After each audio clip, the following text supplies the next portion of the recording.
नमस्कार, mid day prime में आप सभी दर्शकों का बहुत बहुत स्वागत है। मैं हूं असीम मिश्रा। शुरुआत करना चाहेंगे सबसे पहले हेडलाइंस के साथ। प्रधानमंत्री 13 से जुलाई तक रहेंगे फ्रांस और यूएई की आधिकारिक यात्रा पर। फ्रांस के राष्ट्रपति के निमंत्रण पर पीएम मोदी 14 जुलाई को बैस्टिल डे परेड में बतौर सम्मानित अतिथि होंगे शामिल। भारतीय सशस्त्र बलों की टुकड़ी भी लेगी भाग। 15 जुलाई को पीएम यूएई के राष्ट्रपति और अबू धाबी के शासक के साथ करेंगे बातचीत। आगामी लोकसभा चुनाव से पहले भाजपा ने बुलाई अहम लोकसभा प्रवास योजना की बैठक। पार्टी के लिए मिशन 2024 को गति देने की तैयारी। बैठक में लोकसभा चुनाव के साथ साथ विधानसभा चुनावों की तैयारियों पर भी होगी चर्चा। अध्यक्ष जेपी नड्डा की अगुवाई में पार्टी पदाधिकारियों के अलावा बैठक में कई महत्वपूर्ण नेता भी शामिल।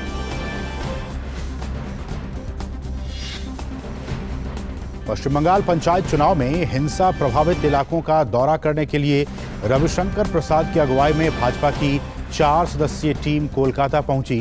कहा, बंगाल के पंचायत चुनाव में घोटा गया लोकतंत्र का गला। बंगाल में पंचायत चुनाव नतीजों के बाद भी जमकर हिंसा। दक्षिण 24 परगना जिले में 2 आईएसएफ कार्यकर्ताओं सहित 4 लोगों की मौत। उत्तर भारत में भारी बारिश से आफत। दिल्ली हरियाणा में गहराया बाढ़ का खतरा। उत्तराखंड में सोनप्रयाग और गौरीकुंड में रोकी गई केदारनाथ यात्रा।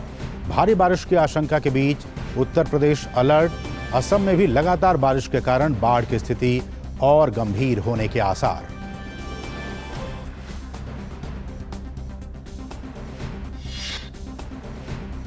नाबार्ड के 42वें स्थापना दिवस कार्यक्रम में शामिल होंगे गृह और सहकारिता मंत्री अमित शाह।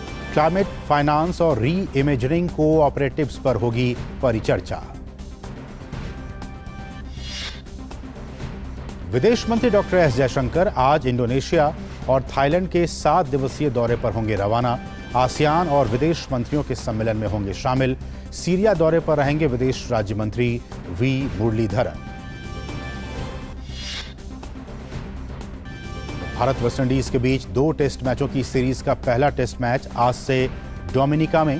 पिछले 24 साल में वेस्टइंडीज के खिलाफ भारत का शानदार रिकॉर्ड।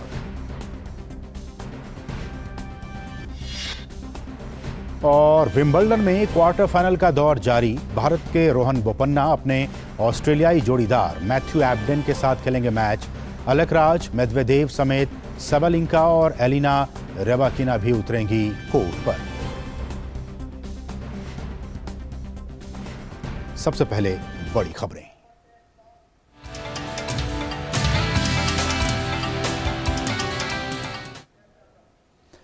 प्रधानमंत्री नरेंद्र मोदी 13 से 15 जुलाई के बीच फ्रांस और संयुक्त अरब अमीरात की आधिकारिक यात्रा पर होंगे। पीएम 14 जुलाई को फ्रांस बैस्टिल डे परेड में मुख्य अतिथि के तौर पर शामिल होंगे, जहां भारतीय सशस्त्र बलों की एक टुकड़ी भी बैस्टिल डे परेड में हिस्सा लेगी। फ्रांस के दौरे के दौरान पीएम मोदी वहां के राष्ट्रपति एमेनुएल मैक्रों से भी औपचारिक बातचीत करेंगे। साथ ही राष्ट्रपति मैक्रों पीएम के सम्मान में एक राजकीय भोज के साथ साथ एक निजी रात्रि भोज की मेजबानी भी करेंगे। प्रधानमंत्री का फ्रांस के प्रधानमंत्री के साथ साथ फ्रांस की सीनेट और नेशनल असेंबली के अध्यक्षों से भी मिलने का कार्यक्रम है। वो फ्रांस में भारतीय प्रवासियों, भारतीयों और फ्रांसीसी कंपनियों के मुख्य कार्यकारी अधिकारी और प्रमुख फ्रांसीसी हस्तियों के साथ भी अलग से बातचीत करेंगे। इस साल भारत फ्रांस रणनीतिक साझेदारी की 25वीं वर्षगांठ है और पीएम की यात्रा रणनीतिक, सांस्कृतिक, वैज्ञानिक, शैक्षणिक और आर्थिक सहयोग जैसे विभिन्न क्षेत्रों में भविष्य के लिए साझेदारी की रूपरेखा तैयार करने का एक मौका, एक अवसर प्रदान करेगी। इसके बाद पीएम 15 जुलाई को अबू धाबी की यात्रा करेंगे। पीएम संयुक्त अरब अमीरात के राष्ट्रपति और अबू धाबी के शासक शेख मोहम्मद बिन जायद अल नाहयान के साथ बातचीत करेंगे। भारत यूएई व्यापक रणनीतिक साझेदारी लगातार मजबूत हो रही है और प्रधानमंत्री की इस यात्रा में ऊर्जा, शिक्षा, स्वास्थ्य, खाद्य सुरक्षा यानी फूड सिक्योरिटी, फिनटेक, रक्षा और संस्कृति जैसे विभिन्न क्षेत्रों में विकास को और गति देने का काम करेगी। ये वैश्विक मुद्दों पर सहयोग पर चर्चा करने का भी एक अहम अवसर होगा। विशेष रूप से UNFCCC के COP28 में यूएई की अध्यक्षता होना और भारत की G20 प्रेसिडेंसी के संदर्भ में, जिसमें कि यूएई एक विशेष आमंत्रित सदस्य देश है। और भारत और फ्रांस 1998 में शुरू हुई रणनीतिक साझेदारी की 25वीं वर्षगांठ मना रहा है। इस मौके पर पीएम मोदी विशिष्ट अतिथि के तौर पर पेरिस में 14 जुलाई को होने वाली बैस्टिल डे परेड का गवाह बनेंगे। इस साल यह परेड इसलिए भी खास है क्योंकि भारतीय वायुसेना के 4 रफाल लड़ाकू विमान और 2 C-17 ग्लोब मास्टर्स परेड के दौरान फ्लाई पास्ट का हिस्सा होंगे। वहीं परेड में भारतीय सशस्त्र बलों के तीनों अंगों की 269 सदस्यीय टुकड़ी भी फ्रांस की सेनाओं के साथ कदम ताल करती नजर आएगी। तो आज के न्यूज लेंस में हम आपको बता रहे हैं बैस्टिल डे परेड के साथ ही भारत फ्रांस सेनाओं के बीच 100 साल से भी ज्यादा पुराने संबंधों के बारे में। इस आप रिपोर्ट को देखिए।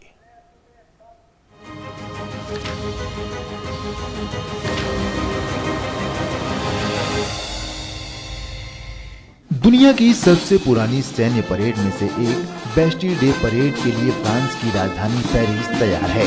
14 जुलाई को फ्रांस में राष्ट्रीय दिवस के रूप में मनाया जाता है और इसे बैस्टिल दिवस के रूप में भी जाना जाता है।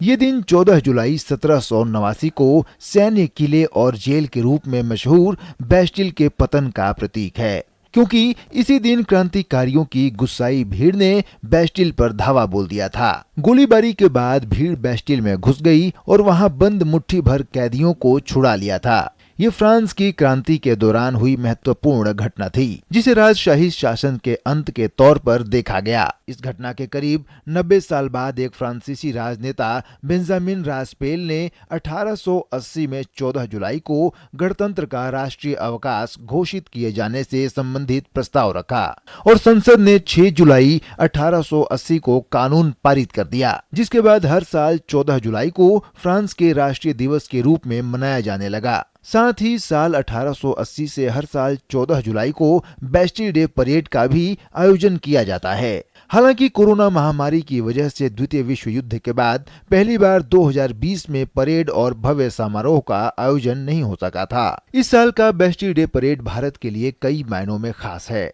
परेड में भारतीय सशस्त्र बलों की टुकड़ी की भागीदारी 100 साल से ज्यादा पुराने जुड़ाव के साथ दोनों सेनाओं और राष्ट्रों के बीच संबंधों का प्रमाण है। दोनों सेनाओं के बीच ये परस्पर संबंध प्रथम विश्व युद्ध से ही जारी है।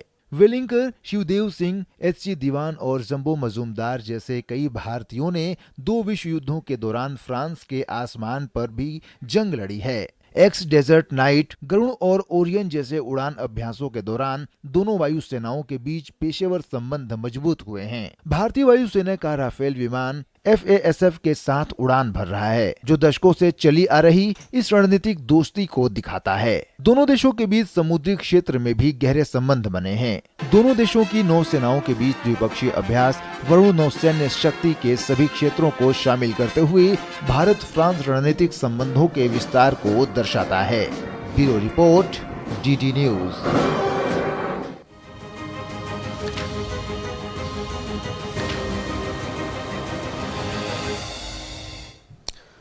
तो आपने इस न्यूज़ लेंस के जरिए जानने की कोशिश की कि जो बैस्टिल डे परेड है वो क्यों महत्वपूर्ण है और भारत की जो सेनाएं हैं वो भी इसमें शामिल हो रही हैं। पीएम उसमें मुख्य अतिथि के तौर पर शामिल होंगे, तो ये बहुत ही महत्वपूर्ण कार्यक्रम होने वाला है।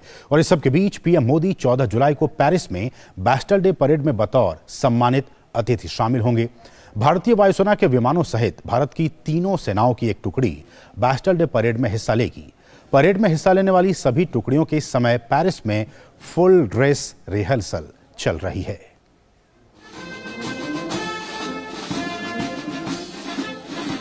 और फ्रांस में बैस्टिल डे परेड की तैयारियां जोर शोर से जारी हैं। बैस्टिल डे परेड में शामिल होने के लिए फ्रांस पहुंचे भारतीय सेना के जवानों का जोश देखते ही बनता है।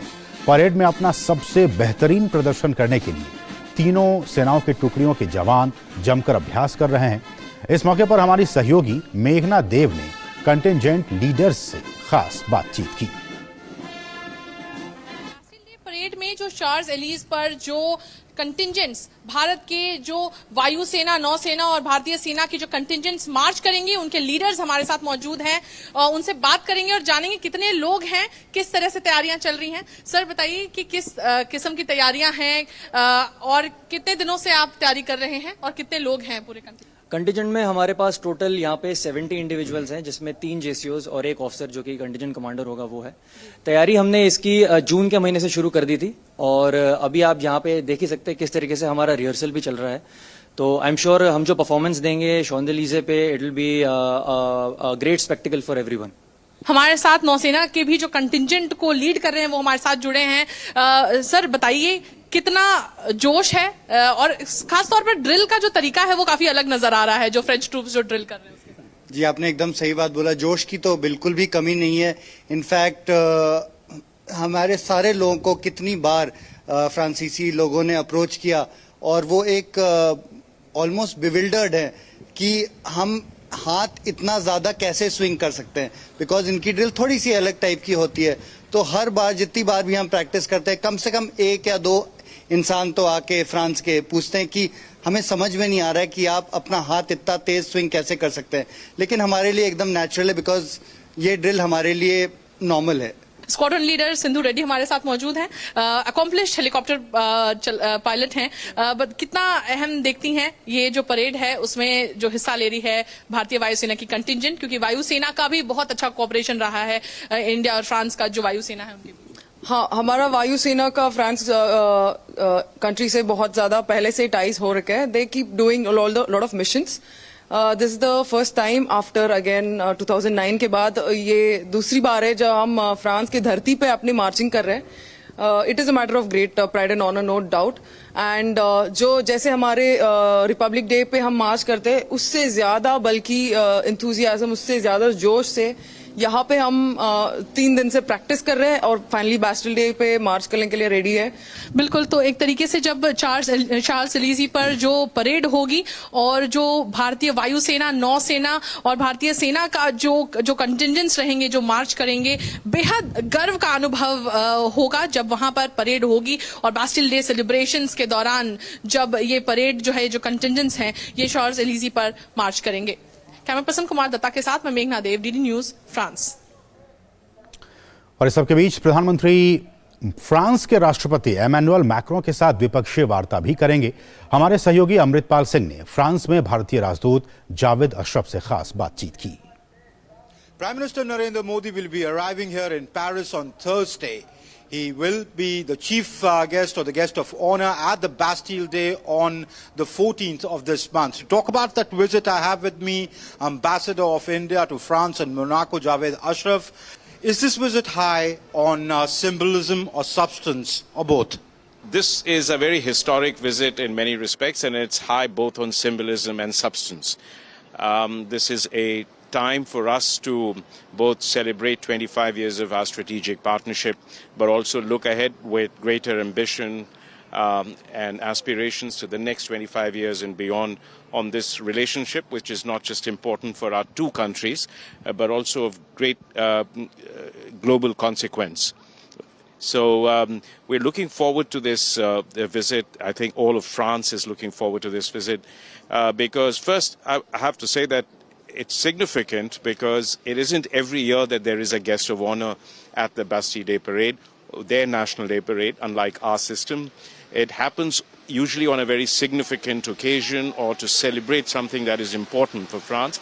And from that itself, you can make out that this is really truly a moment of great significance for both countries. And the government of France, President Emmanuel Macron, is really going out of his way to make this visit very, very special.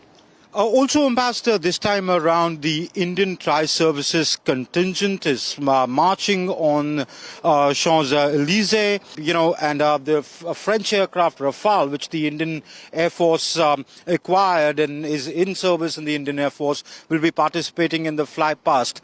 How symbolic is that? A great moment for the Indian Armed Forces. It is also truly symbolic of the kind of trust that we enjoy. It's a partnership of values, it's a partnership of solidarity, and it's a partnership with great ambitions and commitments for the future, not just for our two countries, but also for the global good.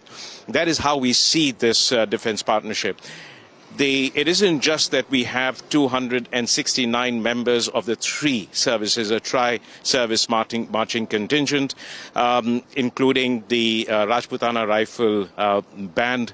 The presence of INS Chennai, though it will not be here in Paris, will be an indication of the partnership that we have both in the defense field more broadly, but also particularly in the realm of maritime security. Before we get down to the meat of the meeting, Ambassador, how excited is Paris? There has been a lot of write-up in the French media as well on the importance of this relationship, on the importance of India. Because don't forget, this is a year of India's G20 presidency. You always hear in France now is India's moment. And it is for three reasons. One is because of what is happening in India, the transformation, a comprehensive transformation that is sweeping through India. But the second is the geopolitical developments, which is casting a big shadow, not just in our region, the Indo-Pacific region, but across the world. And the third is a combination, not just of these two, but how is India responding to the expectations of the world in terms of our global responsibilities. See this as a really broad-based partnership, not just in the bilateral framework, also in the context of a premier partnership in the Indo-Pacific region, particularly in the Indian Ocean region, where we are both resident powers, and then in the context of the global framework that brings us together. All right, Ambassador Ashraf, we'll see how this visit pans out over the next 2 days. Thank you very much, Ambassador Javed Ashraf, for speaking to us. So clearly, this visit of the Prime Minister coincides with the 25 years of India-France strategic partnership, when the two leaders, President Macron and Prime Minister Modi, discussions would be how to chart out the roadmap for the next 25 years. With cameraman Ankur Arora, this is Amritpal Singh for DD India in Paris. और जैसा कि हमने बताया कि प्रधानमंत्री दो देशों की यात्रा पर होंगे, पहले फ्रांस और उसके बाद फिर संयुक्त अरब अमीरात की यात्रा पर जाएंगे। एक बार हम आपको ग्राफिक्स के जरिए समझाने की कोशिश करते हैं कि इन दो देशों की यात्रा के दौरान क्या कुछ कार्यक्रम रहेंगे और किस तरह से ये बहुत ही महत्वपूर्ण है। ये देखिए, सबसे पहले कि प्रधानमंत्री नरेंद्र मोदी 13 से 15 जुलाई तक फ्रांस और संयुक्त अरब अमीरात की आधिकारिक यात्रा पर होंगे। इन दो देशों की आधिकारिक यात्रा पर होंगे। फ्रांस के राष्ट्रपति के निमंत्रण पर प्रधानमंत्री मोदी 13 से लेकर 14 जुलाई तक पेरिस की यात्रा पर होंगे, पेरिस का दौरा करेंगे। उसके बाद प्रधानमंत्री 14 जुलाई को ही बैस्टिल डे परेड में सम्मानित अतिथि के तौर पर शामिल होंगे। बैस्टिल डे परेड में भारतीय सशस्त्र बलों की तीनों टुकड़ियां हिस्सा लेंगी और ये जो है वो 1880 से ही ये एक सैन्य परेड है जो कि इसका आयोजन किया जा रहा है और हर साल 14 जुलाई को ये किया जाता है। और साथ ही साथ पीएम मोदी, वहां के जो राष्ट्रपति हैं एमेनुअल मैक्रों, उनके साथ भी उनकी औपचारिक बातचीत होगी। हम ये भी आपको बता रहे हैं, दोनों ही राष्ट्राध्यक्षों के बीच औपचारिक बातचीत होगी। राष्ट्रपति मैक्रों प्रधानमंत्री के सम्मान में एक राजकीय भोज के साथ साथ एक निजी तौर पर रात्रि भोज की भी मेजबानी करेंगे। ये भी कार्यक्रम का हिस्सा होगा इस यात्रा के दौरान। साथ ही साथ प्रधानमंत्री फ्रांस के प्रधानमंत्री के साथ साथ फ्रांस की जो सीनेट है और जो वहां की नेशनल असेंबली है, उनके अध्यक्षों से भी उनकी मुलाकात होगी। ये भी बहुत ही महत्वपूर्ण कार्यक्रम होने वाला है। साथ ही साथ प्रधानमंत्री नरेंद्र मोदी भारतीय जो वहां लोग रहते हैं और साथ साथ फ्रांसीसी कंपनियों के सीईओज और प्रमुख फ्रांसीसी हस्तियों के साथ भी उनकी बातचीत होगी और उसमें क्या कुछ बातें निकलकर सामने आती है, इस पर भी हम सबकी निगाहें बनी होंगी। साथ ही साथ प्रधानमंत्री फ्रांस में जो भारतीय प्रवासी और जिनकी संख्या हमारे पास जो आंकड़े हैं उनके हिसाब से अगर मैं कहूं, वहां पे फ्रांस में लगभग 5 लाख लोग भारतीय प्रवासी वहां पे रहते हैं, तो उनके साथ भी बातचीत करने का कार्यक्रम है, उनके साथ संवाद करेंगे। और जैसा कि हमने कहा कि इस साल भारत और फ्रांस के जो स्ट्रेटेजिक रिलेशनशिप है, जो साझेदारी है, जो कोऑपरेशन है, उसकी 25वीं वर्षगांठ भी मनाई जा रही है, तो ये भी बहुत ही महत्वपूर्ण एक हिस्सा है।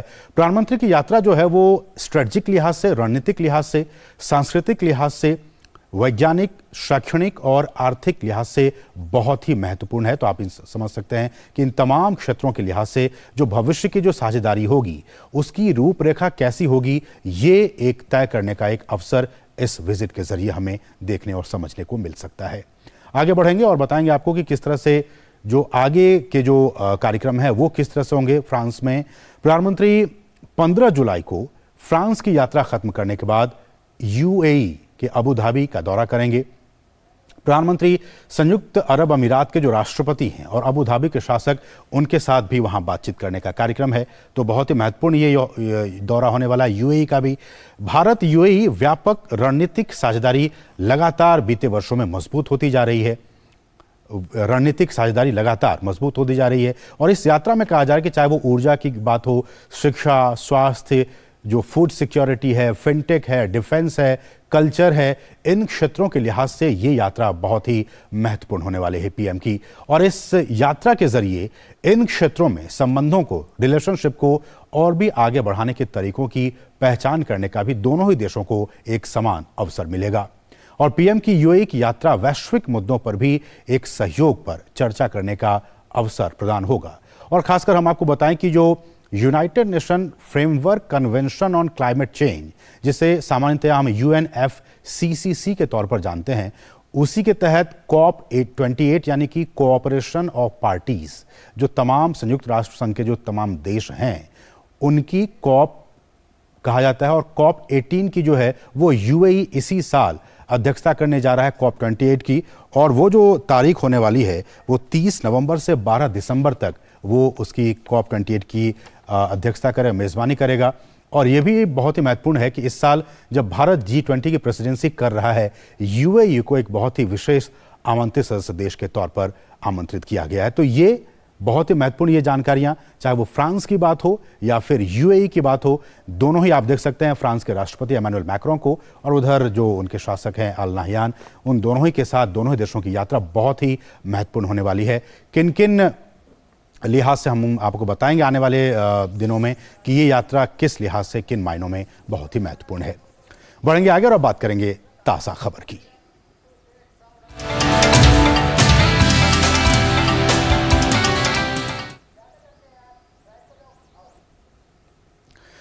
दिल्ली में बाढ़ का खतरा मंडरा रहा है। दिल्ली के ओल्ड रेलवे ब्रिज इलाके में यमुना नदी का जलस्तर खतरे के निशान से ऊपर बह रहा है। यमुना नदी के जलस्तर ने पिछले 45 सालों का रिकॉर्ड तोड़ दिया है। यमुना का जलस्तर आज सुबह पुराने रेलवे पुल पर 207.37 मीटर दर्ज किया गया। ओल्ड रेलवे ब्रिज के किनारे इस वक्त यमुना का बहाव बहुत तेज है और लगातार खतरे के स्तर से ऊपर बह रही है। यमुना खादर के इलाकों में रहने वाले लोगों के लिए एक परेशानी बढ़ गई है। यमुना का जलस्तर बढ़ने से कई इलाकों में घरों के अंदर पानी भर गया है, जिस वजह से लोगों ने घर खाली करके दूसरी जगह शिफ्ट करना शुरू कर दिया है। ओल्ड रेलवे ब्रिज यातायात के लिए बंद है और किसी को भी उस पर आवाजाही की इजाजत नहीं है। और हथनी कुंड बैराज से लगातार पानी छोड़े जाने के चलते दिल्ली में यमुना नदी खतरे के निशान से ऊपर बह रही है। पानी का बहाव तेज रखने के लिए ओखला बराज के सभी गेट खोल दिए गए हैं। इसका नतीजा ये हुआ कि यूपी के निचले शहरों मसलन मथुरा और आगरा में भी यमुना नदी का जलस्तर तेजी से बढ़ा है। और यमुना के जलस्तर ने खतरे के निशान को पार करते हुए इसने पिछले 45 साल के रिकॉर्ड को तोड़ दिया है। दोपहर 12 बजे के आंकड़ों के हिसाब से यमुना का जलस्तर 207.48 मीटर दर्ज किया गया। दिल्ली के यमुना बाजार में यमुना नदी के उफान से हुए जलभराव पर हमारे सहयोगी पराक्रम सिंह शेखावत की ये ग्राउंड रिपोर्ट देखिए।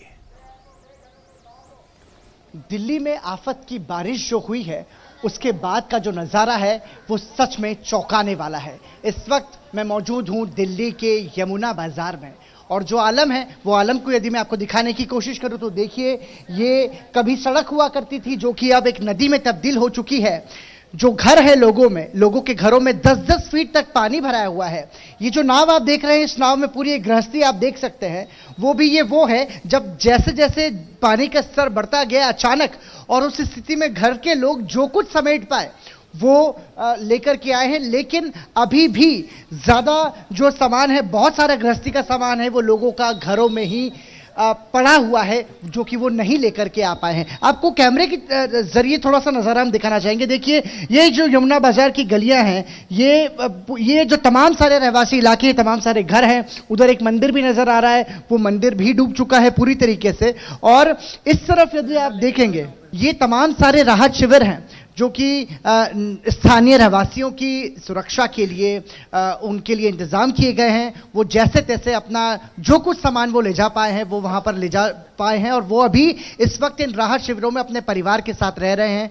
बगल में आप देखेंगे तो जो तमाम सारे समाज सेवी है वो सेवा कर रहे हैं। इसमें सिख समाज के भी लोग हैं। इसमें हम ये देख सकते हैं कि बीजेपी ने भंडारे की सेवा यहां पर दे रखी है तमाम सारे लोगों के लिए। तो एक तरीके से ये जो नजारा है ये वाकई में चौंकाने वाला है। किस तरीके से परेशान हो रहे हैं आप? परेशान तो भाई साहब ये समझ लो, खाने से लेके पहनने ओढ़ने तक, नहाने तक सब चीज़ में दिक्कत हो रही है। सामान हमारा सारा बेच चुका और कई खराबियों की तकत भी हमारा बह गया, कई सामान हमारे बह के चले गए, रात ही रात में पानी भर गया।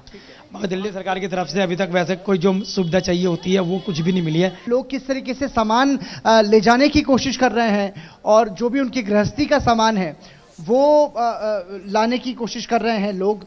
और जो ये जो हाल है, इस हाल में लोग इस तरीके से परेशान हो रहे हैं। और यदि ये देखिए यहाँ से ये कूलर लाता हुआ ये जो बच्चा है, ये पानी जो है तकरीबन 10 फीट तक डूबा हुआ है और ये बच्चा तैर कर यहाँ आने की कोशिश कर रहा है। तो इस तरीके के हालात कमोबेश पूरी जगह हैं। और ये जो तस्वीर आप देख रहे हैं ये तस्वीर बयां कर रही है दिल्ली की बाढ़ की सच्चाई। ये देखिए किस तरीके से यहाँ पर लोग आने को मजबूर हैं। मतलब हालात बहुत ज्यादा चिंताजनक हैं। ऐसे में बहुत जरूरी है कि जो जिम्मेदार हैं, जो प्रशासन है, जो राजनेता हैं, वो चाहिए कि वो अपने धर्म को निभाए, क्योंकि ये वही जनता है जिन्होंने वोट देकर के जो है अपने शासन को चुना, लेकिन आज वो बहुत बुरी स्थिति में जीने को मजबूर है। कैमरा पर्सन आनंद कुमार के साथ दिल्ली के यमुना बाजार से पराक्रम सिंह शेखावत, दूरदर्शन न्यूज। और वहीं बारिश के कारण राजधानी दिल्ली में बिगड़े हालात के बाद लोगों की सहायता करने के लिए प्रदेश भाजपा भी लगातार तत्पर नजर आ रही है। हालांकि प्रदेश भाजपा जनहित के इस काम में दिल्ली सरकार की ओर से लगातार व्यवधान का आरोप लगा रही है। प्रदेश भाजपा अध्यक्ष वीरेंद्र सचदेवा ने बाढ़ प्रभावित लोगों के लिए प्रदेश भाजपा की ओर से शुरू की गई रिलीफ फूड कैंप में बाधा पैदा करने को लेकर केजरीवाल सरकार पर निशाना साधा है।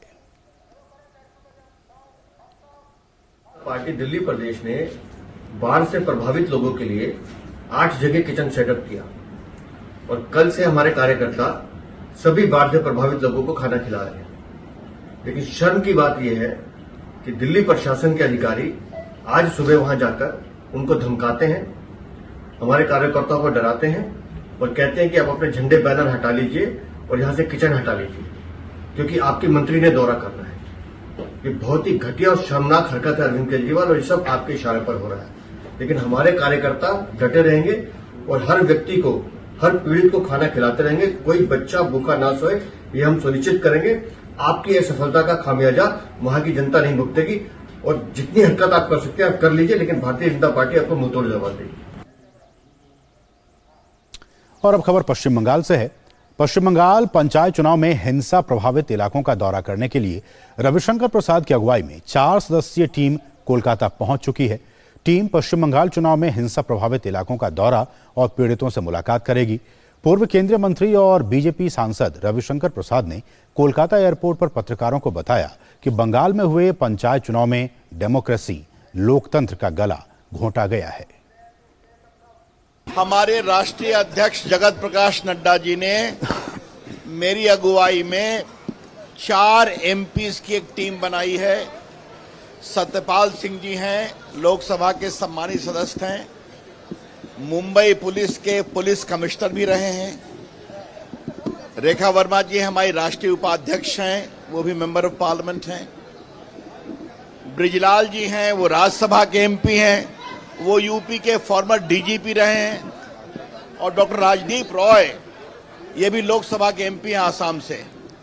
हम सभी, ये बहुत दुर्भाग्यपूर्ण घटना है कि इतनी मौत हुई है, इतनी हत्या हुई है, इतनी गोलीबारी हुई है, इतना बॉम्ब चला है। लोकतंत्र में ये क्यों होना चाहिए? तो हम लोग विजिट करेंगे इन सारे इलाकों को। आज अभी निकलेंगे कलकत्ता से, कल भी जाएंगे, फिर हम लोग नॉर्थ बंगाल भी जाएंगे और उसके बाद जाकर के हम विक्टिम से मिलेंगे, सबों से बात करेंगे, ये स्थिति क्यों हुई है और उसके बाद हम राष्ट्रीय अध्यक्ष जी को अपना रिपोर्ट देंगे। और पश्चिम बंगाल में पंचायत चुनाव के दौरान जारी हिंसा मतों की गिनती तक भी नहीं थमी।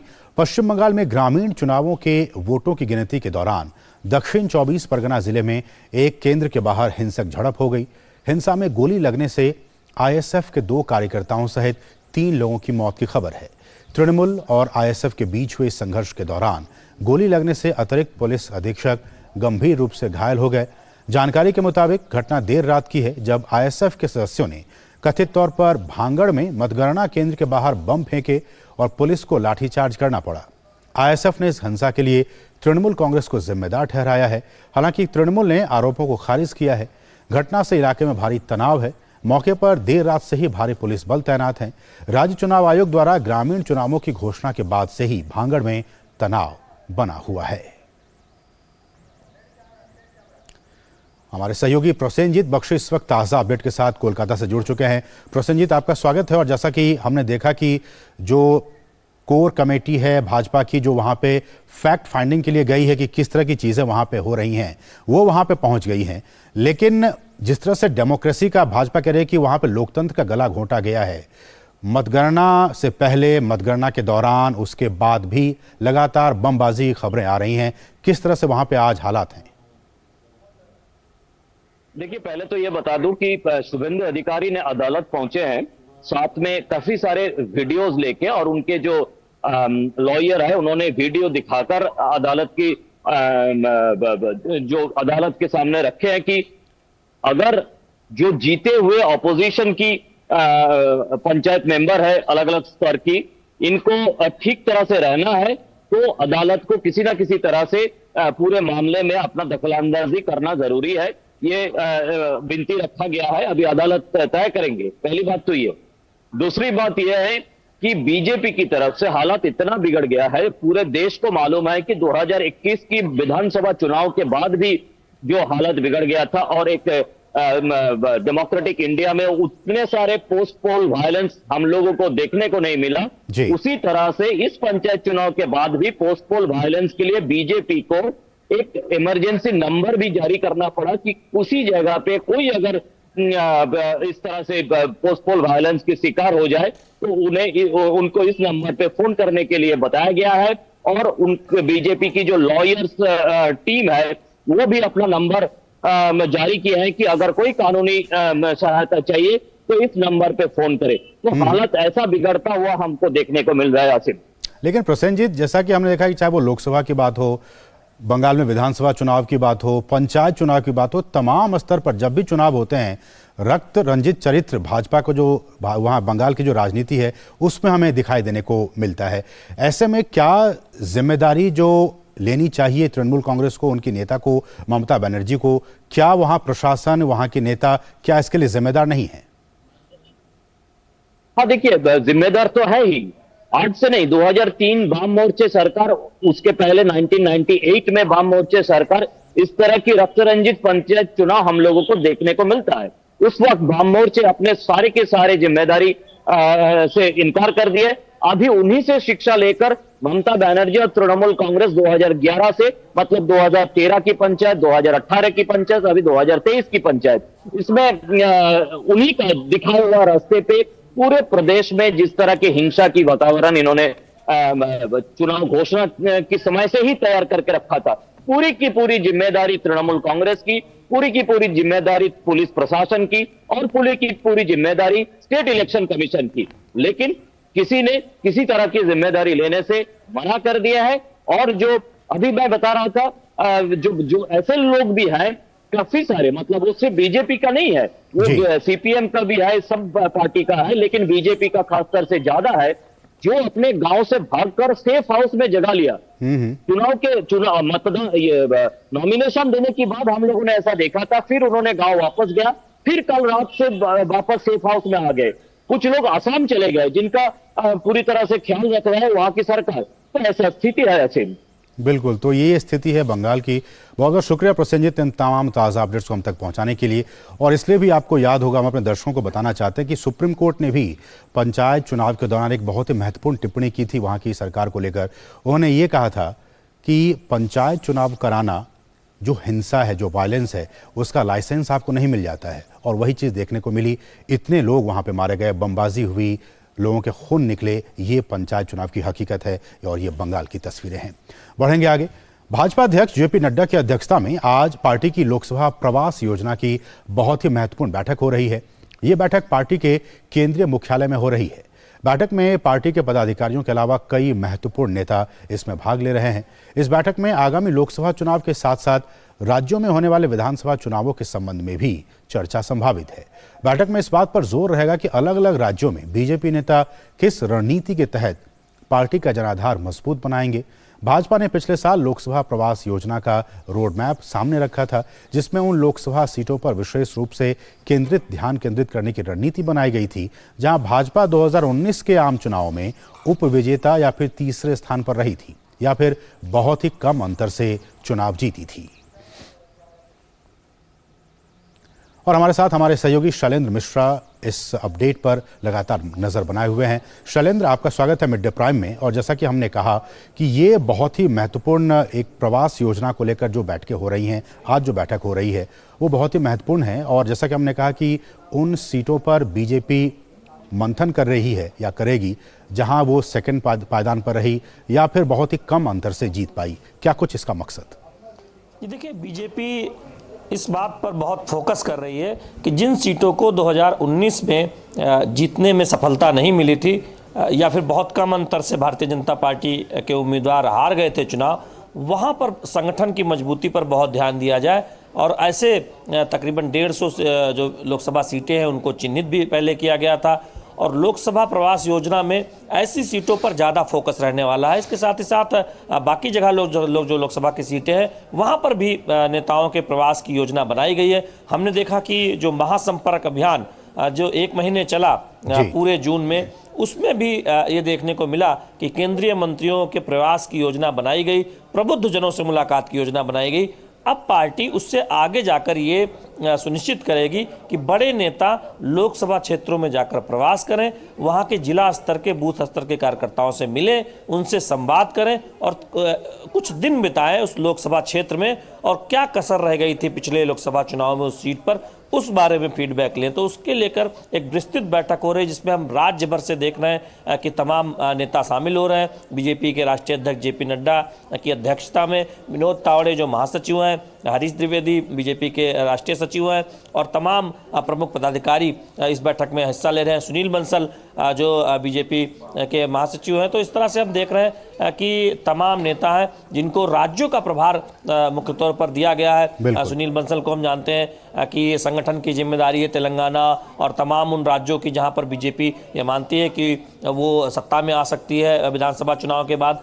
तो ऐसे राज्यों पर बहुत फोकस भी है और लोकसभा जो सीटें बीजेपी जीत नहीं पाई थी 2019 पे, उस पर भी बहुत खास फोकस है। तो इस प्रवास योजना की पूरी रूपरेखा पर चर्चा के लिए ये बैठक आज बुलाई गई है। शैलेंद्र, अगर मैं आंकड़ों पर नजर डालूं 2019 के लोकसभा चुनाव में अगर नॉर्थ इंडिया, उत्तर भारत के राज्यों की बात की जाए तो यहाँ कमोबेश जो एक हिस्ट्री रही भी है, इतिहास रहा भी रहा है कि वहाँ पे बीजेपी ने बहुत अच्छा परफॉर्म किया।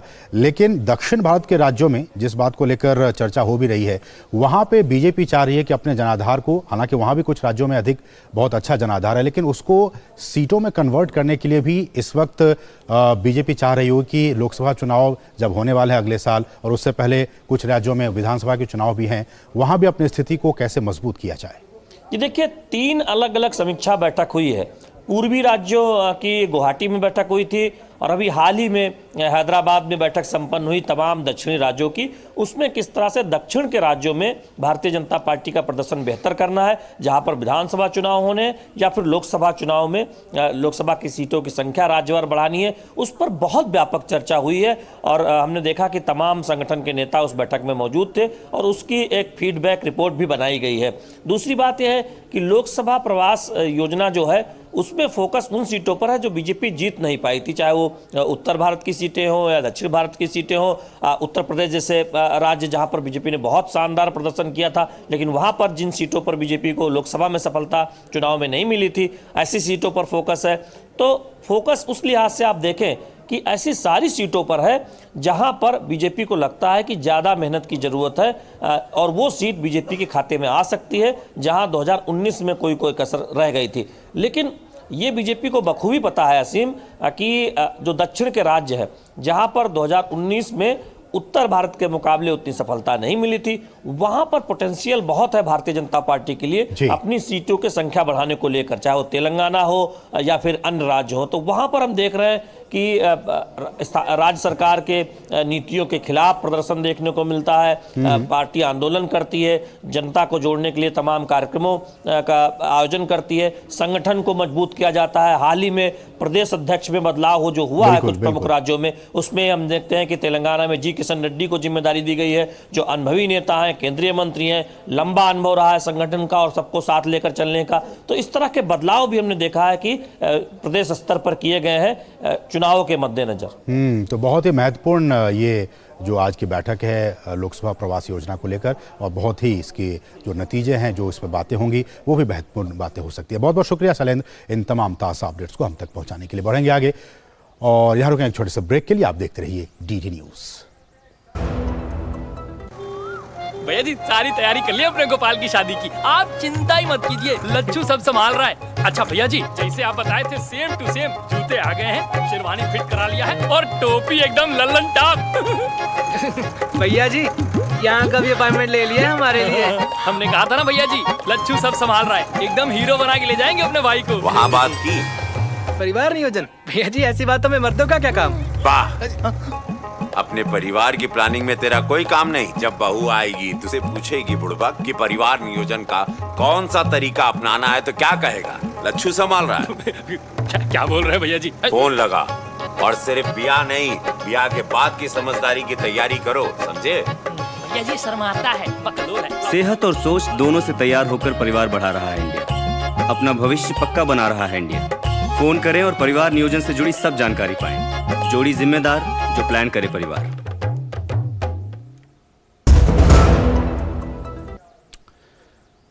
और ब्रेक के बाद आपका फिर से स्वागत है। भारतीय जनता पार्टी ने आगामी राज्यसभा के द्विवार्षिक चुनाव के लिए 3 उम्मीदवारों के नामों की घोषणा की है। भाजपा ने गुजरात से बाबूभाई जेसंगभाई देसाई और केसरी देव सिंह जाला को उम्मीदवार बनाया है। वहीं पश्चिम बंगाल से पार्टी ने अनंत महाराज को उम्मीदवार बनाया है। राज्यसभा की 10 सीटों के लिए 24 जुलाई को मतदान होंगे और उसी दिन नतीजे आएंगे। और कुछ दूसरी अहम राष्ट्रीय खबरें।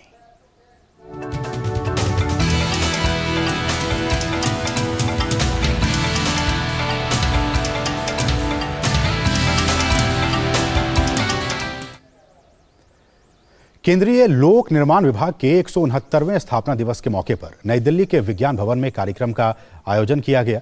इस मौके पर केंद्रीय आवासन और शहरी कार्य राज्य मंत्री कौशल किशोर ने विभाग की कई पुस्तकों और नई वेबसाइट का अनावरण किया।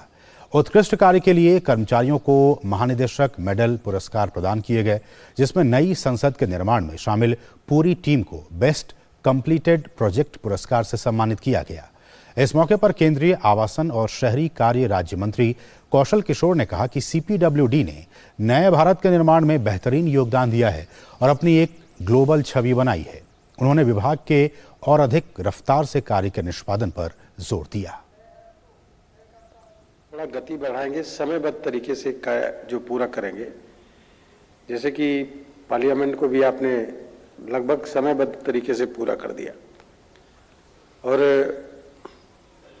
उसका उद्घाटन भी आदरणीय प्रधानमंत्री जी ने कर दिया। तो इस तरह से जो काम कहीं पर भी हैं और थोड़ा उनको गति प्रदान करने का काम आप कर देंगे तो मैं समझ रहा हूं कि आपसे और दूसरे डिपार्टमेंट ऐसे भी सीख ले रहे हैं और भी सीख लेने का काम करेंगे। एक नजीर सीपीडब्ल्यूडी बनने का काम करेगा पूरे देश में। सीपीडब्ल्यूडी है, आज दूसरे देश के लोग अगर आपको काम देने का काम कर रहे हैं और अपने देश में बुलाने का काम कर रहे हैं तो इसका मतलब क्या है? इसका मतलब धीरे धीरे ये है कि सीपीडब्ल्यूडी जो है केवल हिंदुस्तान का नहीं बल्कि एक ग्लोबल संस्था बनता हुआ चला जा रहा है। और वहीं केंद्रीय मंत्री भागवत कराड़ ने कहा कि भारत निवेश के लिए एक बेहतर बाजार की तरह उभर रहा है और दुनिया भर के कई देश अब भारतीय बाजार में निवेश के लिए रुचि ले रहे हैं। वहीं बैंक कर्मियों को शनिवार को ऑफ देने के मामले पर बोलते हुए उन्होंने कहा कि अभी इस मामले में फैसला बाकी है। इंडिया का कोलैबोरेशंस ग्लोबली हर एक सेक्टर के बारे में अलग अलग कंट्री के साथ हो रहा है। इंडिया की इकोनॉमी अच्छी हो रही है। हमारी इकोनॉमी 5वीं इकोनॉमी जो दुनिया में है, तो हमें उसको बढ़ा के 3री में लेके जाना है। माननीय प्रधानमंत्री जी के नेतृत्व में अच्छा काम हो रहा है और India is coming developing country हो रहा है। बहुत सारे के देशों के साथ यूथ के बारे में नहीं, बिजनेस के बारे में एग्रीमेंट हो सकते हैं और इंडिया में लोग आने के लिए, इन्वेस्ट करने के लिए बहुत ही ईगर है। खबर उत्तराखंड से। उत्तराखंड के 8 जिलों में आज के लिए भारी बारिश का रेड अलर्ट जारी किया गया है। वहीं अन्य 5 जिलों में बारिश का येलो अलर्ट जारी किया गया है। मौसम विभाग ने चमोली, पौड़ी, पिथौरागढ़, बागेश्वर, अल्मोड़ा, चंपावत, नैनीताल और उधमसिंह नगर में बारिश का रेड अलर्ट और उत्तरकाशी, रुद्रप्रयाग, टिहरी, देहरादून, हरिद्वार के लिए येलो अलर्ट जारी किया है। मौसम विज्ञान विभाग के निदेशक विक्रम सिंह ने बताया कि सभी जिलों में बिजली चमकने और तेज गर्जना के साथ कहीं हल्की तो कहीं भारी बारिश की संभावना है। उत्तराखंड के लिए मौसम की बात करें, आज 12 तारीख तक के लिए हमने बोला ही था कि जो एक्टिविटी वो रहेगी, क्योंकि जो पश्चिम विक्षोभ और मानसून सिस्टम का जो इंटरेक्शन था हिमाचल के बाद थोड़ा वो शिफ्ट होकर उत्तराखंड पे रहा है। हालांकि उतनी एक्टिविटी यहाँ नहीं है जितना कि जो है हिमाचल में रही है, लेकिन फिर भी अच्छी बारिश, वेरी हैवी रेंस हमको मिली है जगह जगह पे। अगर कल और आज की भी बात करें तो जो पास्ट 24 आवर्स है, और आज के लिए अगर जो वेदर की बात करें तो हालांकि थोड़ी एक्टिविटी अब कम होना शुरू हो जाएगी, लेकिन फिर भी जो भारी बहुत भारी वर्षा की बात करें तो हमारे जो कुमाऊं रीजन के, लोअर कुमाऊं रीजन के जो डिस्ट्रिक्ट है, नैनीताल, चंपावत या उधमसिंह नगर और इसी तरह पौड़ी डिस्ट्रिक्ट की बात करें तो यहाँ पे तो आज भी जो वेरी हैवी रेंस हमारा रहने वाली है। तो वहाँ तो बिल्कुल लोगों को सतर्क रहना है, या जो लो लाइंग एरियाज में है, प्लेन्स में, तो उनको जो जल भराव की स्थिति बनेगी कहीं कहीं पर, तो उससे भी सावधान रहना है। पहाड़ों की बात करें तो वहाँ पे भी जो हैवी रेंस है वो अभी भी मिल ही रही है। या देहरादून, टेरी और हरिद्वार की बात करें तो आज भी यहाँ पर हैवी रेंस वो मिलेगी। पहाड़ों में कहीं ना कहीं थोड़े रास्ते जो है जगह जगह बंद हो रहे हैं, तो जो भी यात्री हैं आवागमन कर रहे हैं, जा रहे हैं, तो बड़ा सावधानी रखें और प्रशासन के दिशा निर्देशन अनुसार जो है आगे बढ़ें। जो है कल से जो एक्टिविटी वो कम होनी शुरू हो जाएगी, थोड़ा राहत मिलेगी और भी जो रेनफॉल एक्टिविटी कल परसों अगर 2 दिन बात करूँ मैं तो कम होगी। लेकिन हाँ ये कि 15 से आगे फिर से जो एक्टिविटी बढ़ने वाली भी है 2-3 दिन के लिए। और वहीं उत्तराखंड के मुख्यमंत्री पुष्कर सिंह धामी ने कहा है कि बारिश का अलर्ट निश्चित रूप से हमारे लिए एक चुनौती है, इसलिए हमने सभी विभागों को अलर्ट पर रखा है। प्रयास किया जा रहा है कि अधिकतर मार्ग खोल दिए जाएं। सभी तीर्थयात्रियों से यही अनुरोध किया जा रहा है कि जब तक खराब मौसम है तब तक अपनी यात्रा वो रोक दें। जिस प्रकार से बरसात हो रही है, अतिवृष्टि हो रही है, कहीं जल भराव हो गया है, कई जगह पर हमारा मार्ग पूरे बह गए हैं, भूस्खलन भी हो रहा है, मार्ग अवरुद्ध हो गए हैं, तो उन सब के लिए सभी को जो संबंधित हमारे जितने भी विभाग हैं उन सभी को अलर्ट मोड में रखा गया है। प्रयास किया जा रहा है कि अधिकतर मार्ग खोले जाएं। तीर्थयात्री भी बहुत सारे आए हुए हैं, कुछ जगह पर दुर्घटनाएँ भी हुई हैं, कि सभी तीर्थयात्रियों से भी बार बार यही अनुरोध किया जा रहा है कि जब तक मौसम खराब है, जब तक मौसम की ठीक प्रकार से स्थिति न पैदा हो जाए तब तक जो है अपनी यात्रा रोक दें। और इस सबके बीच उत्तराखंड में बारिश के कारण कई जगहों पर रेलवे ट्रैक पर पानी भरने और मलबा आ जाने के कारण 11 ट्रेनें रद्द कर दी गई हैं। साथ ही इस कारण कुछ ट्रेनों का रूट भी बदला गया है। वंदे भारत एक्सप्रेस और उज्जैन एक्सप्रेस समेत मुरादाबाद मंडल की 11 ट्रेनें रद्द कर दी गई हैं। वहीं मंडल की 8 ट्रेनों के रूट बदलने के साथ ही 23 ट्रेनों को शॉर्ट टर्मिनेटेड और शॉर्ट ओरिजिनेटेड किया गया है। इसके चलते कई ट्रेनों के समय में बदलाव होने से यात्रियों को भी परेशानियों का सामना करना पड़ा है। रद्द ट्रेनों के टिकटों की रकम वापसी के लिए रेलवे की ओर से कुछ रेलवे स्टेशनों पर अतिरिक्त काउंटर्स भी बनाए गए हैं, जबकि देहरादून रेलवे स्टेशन में पूछताछ काउंटर से ही टिकट की रकम लौटाई जा रही है। इसके अलावा रेलवे की ओर से हेल्पलाइन नंबर 139 भी जारी किया गया है। और वहीं उत्तराखंड में लगातार हो रही भारी बारिश के कारण केदारनाथ यात्रा को फिलहाल रोक दिया गया है। तीर्थयात्रियों की सुरक्षा को देखते हुए जिला प्रशासन ने सोनप्रयाग और गौरीकुंड में ही उन्हें रोकने का फैसला लिया है। शासन और प्रशासन के साथ राहत और बचाव कार्य में पुलिस, एसडीआरएफ और अन्य एजेंसियां मुस्तैदी से लगी हुई हैं। मौसम विभाग ने प्रदेश के सभी जनपदों में 12 जुलाई तक भारी बारिश की चेतावनी के साथ रेड अलर्ट जारी किया है। इसके बाद के दिनों के लिए ऑरेंज अलर्ट की चेतावनी दी गई है। और अब खेल जगत की खबरें।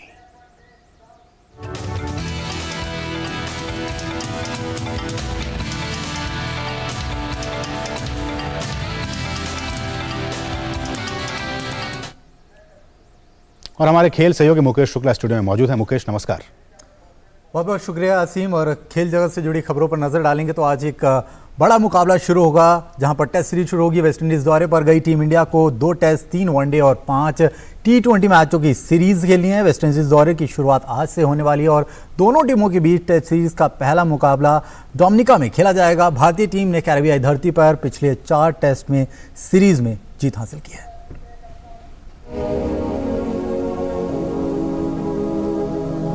भारत और वेस्टइंडीज के बीच आज से 2 टेस्ट मैचों की सीरीज का पहला मुकाबला खेला जाएगा। दोनों टीमें डोमिनिका के मैदान पर आमने सामने होंगी। वर्ल्ड टेस्ट चैंपियनशिप फाइनल में ऑस्ट्रेलिया से हार के बाद टीम इंडिया नए सिरे से शुरुआत करने उतरेगी। वेस्टइंडीज के खिलाफ सीरीज से भारत की 2023-2025 WTC साइकिल की भी शुरुआत हो जाएगी। टीम इंडिया पुरानी यादों को भुलाकर जीत से शुरुआत करना चाहेगी। वेस्टइंडीज के खिलाफ पिछले 24 वर्षों में भारत का रिकॉर्ड भी शानदार रहा है। साल 2000 से लेकर अब तक टीम इंडिया ने कैरेबियाई जमीन पर 5 टेस्ट सीरीज खेली हैं। इनमें से 4 सीरीज में भारत ने जीत हासिल की है। ये चारों सीरीज टीम इंडिया ने लगातार जीती हैं। भारत को वेस्टइंडीज में साल 2002 में पिछली बार सीरीज में हार मिली थी। तब 5 मैचों की टेस्ट सीरीज में विंडीज ने भारत को 2-1 से हराया था। इसके बाद 2006, 2011, 2016 और 2019 में टीम इंडिया ने टेस्ट सीरीज अपने नाम की। 2019 में पिछली सीरीज में तो भारत ने वेस्टइंडीज को 2 मैच में क्लीन स्वीप किया था। वही साल 2016 में भारतीय टीम ने 4 मैच की सीरीज में 2-0, 2011 में 3 मैचों की सीरीज में 1-0 और 2006 में 4 मैचों की सीरीज में 1-0 से जीत हासिल की थी। वेस्टइंडीज में अब तक भारत ने 51 टेस्ट खेले हैं। इसमें से टीम इंडिया को सिर्फ 9 में जीत मिली है, जबकि 16 में हार का सामना करना पड़ा है। वहीं 26 टेस्ट ड्रॉ रहे हैं।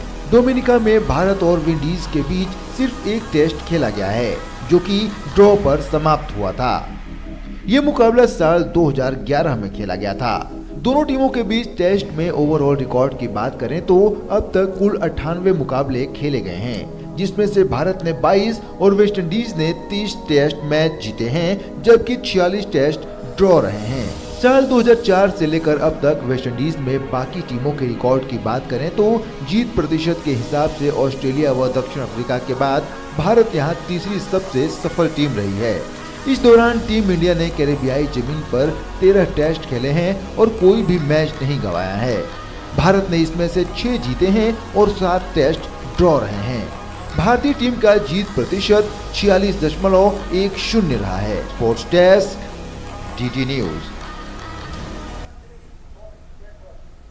वहीं बात अब विंबलडन की कर ले तो साल के तीसरे ग्रैंड स्लैम में रोहन बोपन्ना और मैथ्यू एब्डेन की भारतीय ऑस्ट्रेलिया जोड़ी आज क्वार्टर फाइनल मैच खेलेगी।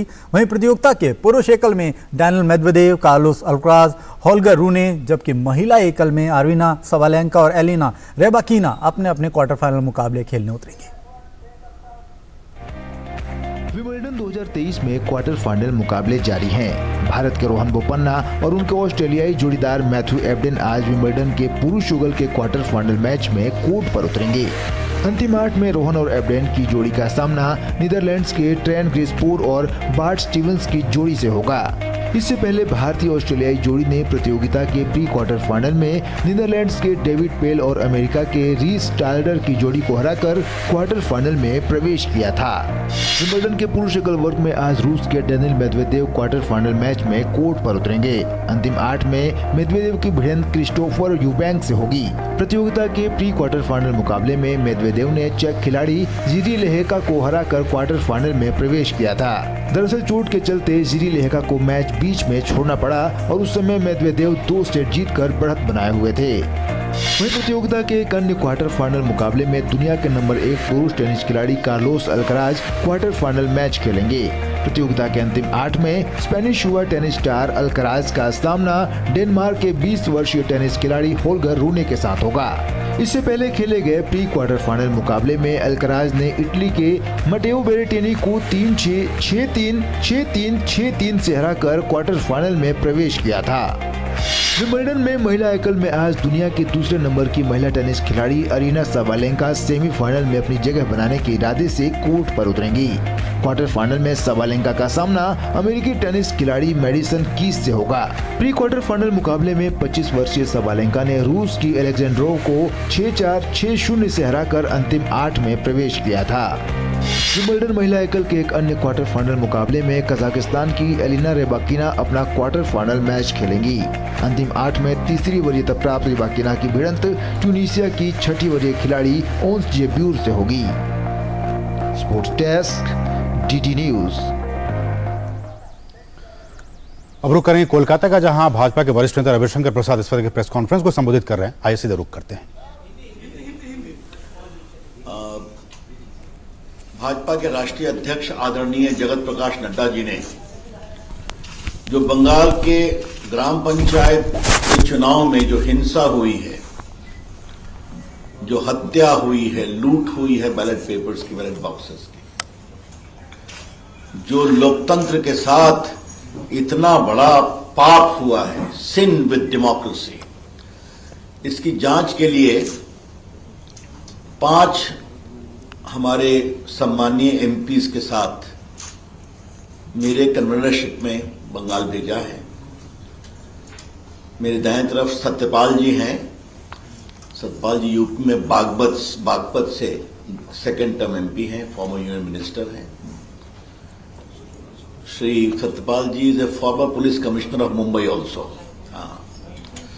रेखा वर्मा जी हैं, हमारी ऑल इंडिया वाइस प्रेसिडेंट हैं, वो भी यूपी के धोराहारा से लोकसभा के एमपी हैं। हमारे डॉक्टर राजदीप रॉय, ये सिलचर के एमपी हैं, एमिनेंट डॉक्टर भी हैं, और मैं पटना साहिब का एमपी हूं लोकसभा का। तो हम लोग चारों लोकसभा के हैं और एक राज्यसभा के हैं। ब्रिजलाल जी वो आ रहे हैं, आप लोग वेट कर रहे थे। तो ब्रिजलाल जी यूपी से राज्यसभा के एमपी हैं, he the former DGP of UP. तो we have a very interesting mix. Rajdeep is a doctor. He is a former police commissioner.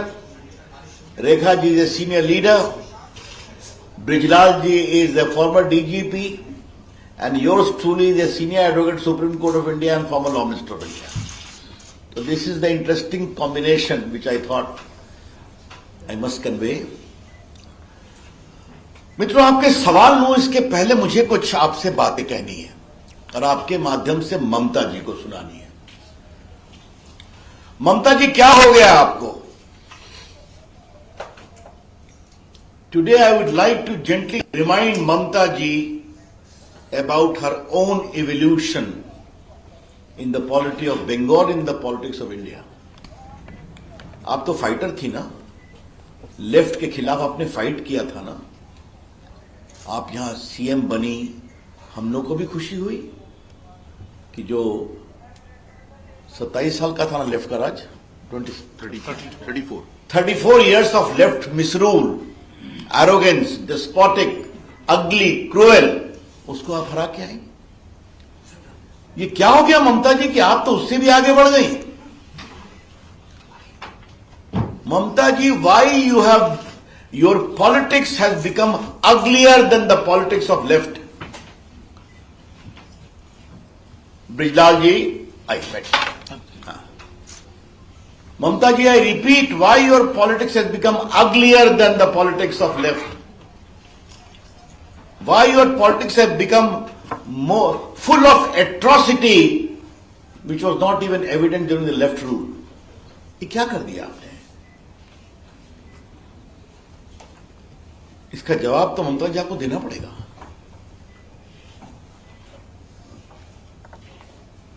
हर बार के चुनाव में कोर्ट को इंटरवीन करना पड़ता है, कोर्ट को बड़े सख्त ऑब्जर्वेशन देने पड़ते हैं। सुप्रीम कोर्ट तक अपनी चिंता व्यक्त कर चुका है। वो सारे कोर्ट के ऑर्डर मेरे पास हैं, आप सभी जानते हैं, तो मैं उसको रेफर नहीं करने जा रहा हूं।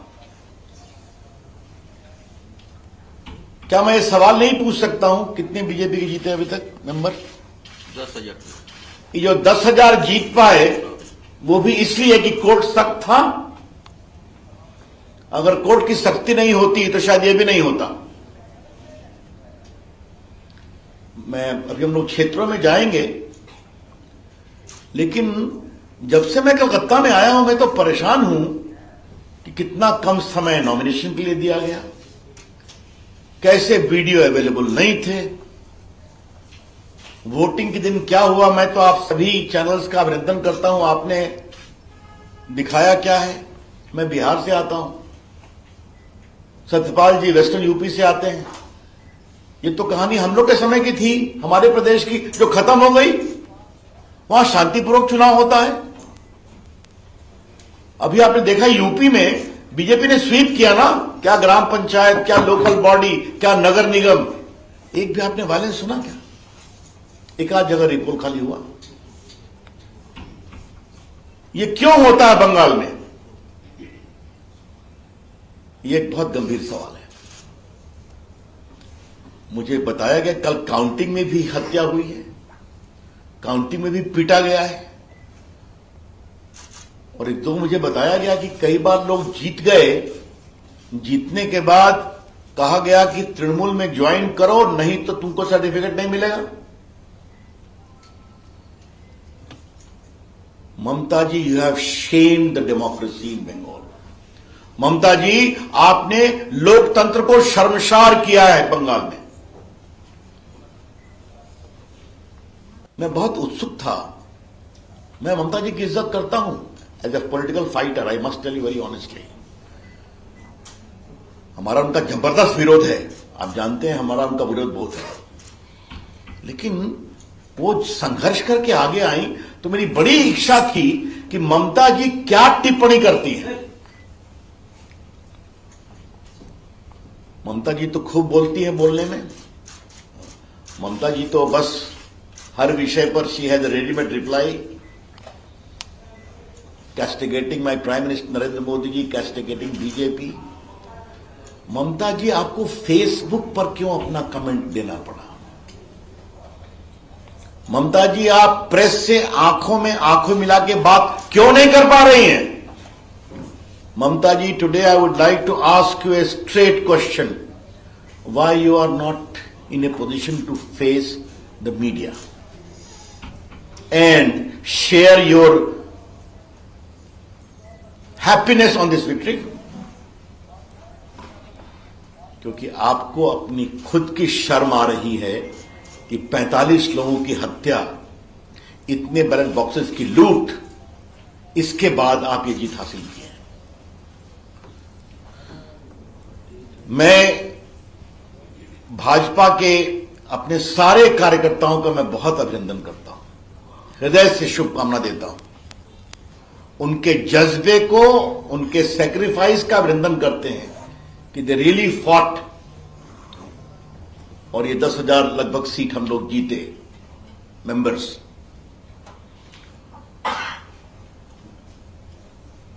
आज मुझे, हम कहां जाएंगे, आज हम अभी तुरंत निकलेंगे, हम वो सब आपको बता देंगे। फिर कल भी हम जाएंगे और फिर उसके बाद कल शाम में हम नॉर्थ बंगाल जाएंगे। आज कहां जा रहे हैं हम लोग? अभी नॉर्थ परगना। आज हम लोग अभी हम लोग बशीरहाट जाएंगे, नॉर्थ परगना में है ना। तो अभी हम लोग सब लोग आपसे बात करके वहीं निकलेंगे। फिर कल हम लोग कहाँ जा रहे हैं? कुलतुली बासंती कल जा रहे हैं, वो साउथ 24 परगना में, और परसों फिर हम लोग नॉर्थ बंगाल जा रहे हैं। तो ये हम लोग के 3 दिन का दौरा है। हम लोग विक्टिम से मिलेंगे, हम लोग स्थितियों को देखेंगे, जिनको चोट लगी है उनसे मिलने की कोशिश करेंगे, जो हमारे कार्यकर्ता मारे गए हैं या बाकी लोग उनसे मिलने की कोशिश करेंगे, और उसके बाद हम अपनी पूरी रिपोर्ट अपने राष्ट्रीय अध्यक्ष जी को देंगे। कल से दिल्ली का मीडिया मेरे पीछे था, तो हमसे वो पूछ रहे थे, तो मैंने एक सवाल किया, मैं उम्मीद करता हूं कि ममता जी हमें जाने देंगी। एक बार सतपाल जी आए थे, इनको एयरपोर्ट के बाहर ही रोक दिया था। एक बार ब्रिजलाल जी आए थे, उनको भी रोक दिया था। तो मैंने ममता जी से कहा कि ममता जी, मैं भी देखता हूं, उम्मीद करता हूं आप हमें जाने देंगी। हम एयरपोर्ट पे लैंड कर गए, आपके पास आ गए। अब मुझे आपके माध्यम से अपील करनी है, ममता जी, हम उम्मीद करते हैं कि हम चारों एमपीज को आप क्षेत्रों में घूमने देंगी। Mamata ji, I repeat, your democratic credentials are further on test. We are senior members of parliament.